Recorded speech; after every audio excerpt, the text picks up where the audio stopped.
Lesson 5, Linear and Binary Searching. In this video, we present two ways to search an array for a target element, linear and binary search.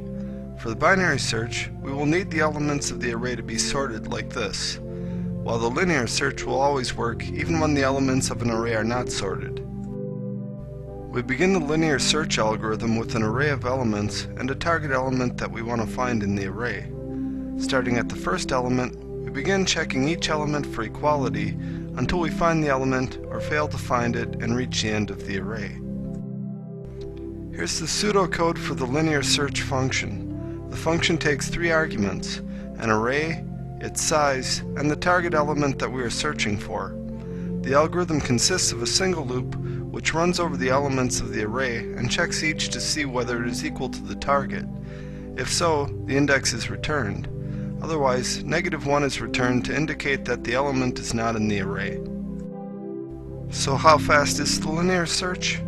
In the best case, we could find the target at the first index and we would only need one comparison. In the worst case, the element could be at the end of the array and would require n comparisons to find it if the array is of length n. Assuming that the target has an equally likely chance of being at any index in the array, then the average number of tests performed will be n+1/2.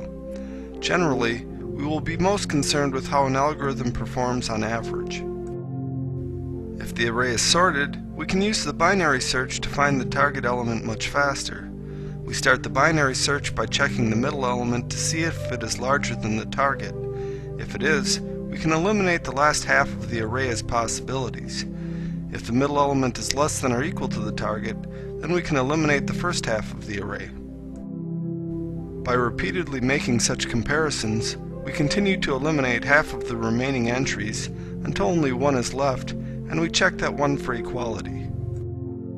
To further illustrate this, we give an example of the binary search algorithm in action. We begin with this sorted array of integers and a target value of 14. First, we compare the target to the middle or approximately middle element. In this case, we check to see whether 14 is less than 25.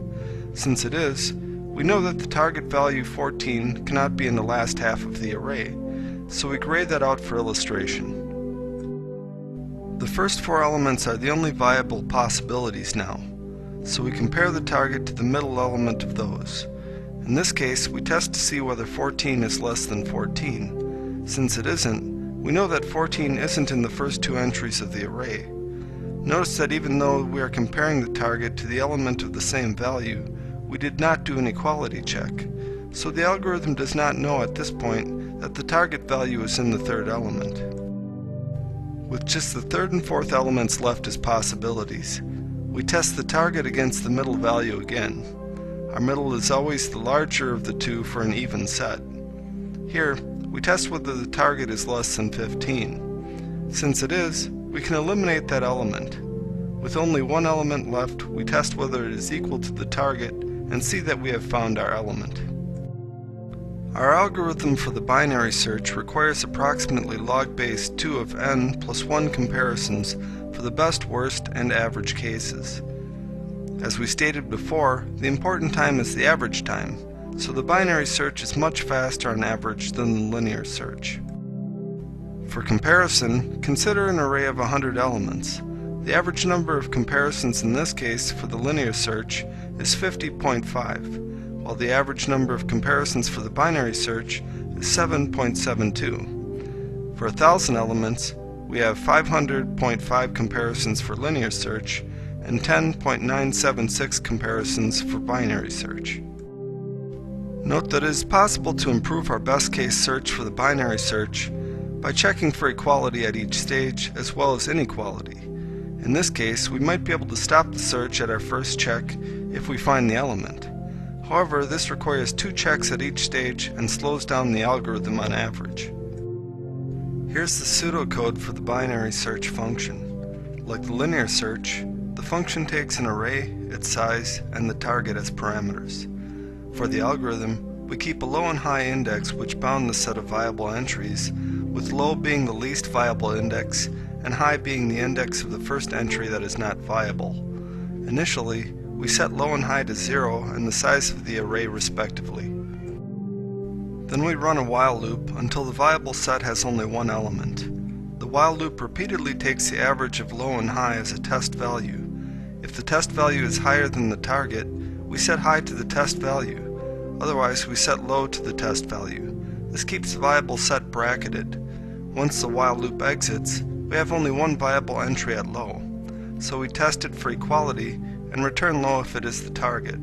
Otherwise, we return -1 to indicate that the target isn't in the array. There are two additional circumstances to consider: missing and multiple elements. If there are multiple copies of the target in the array, both searches will only find one instance.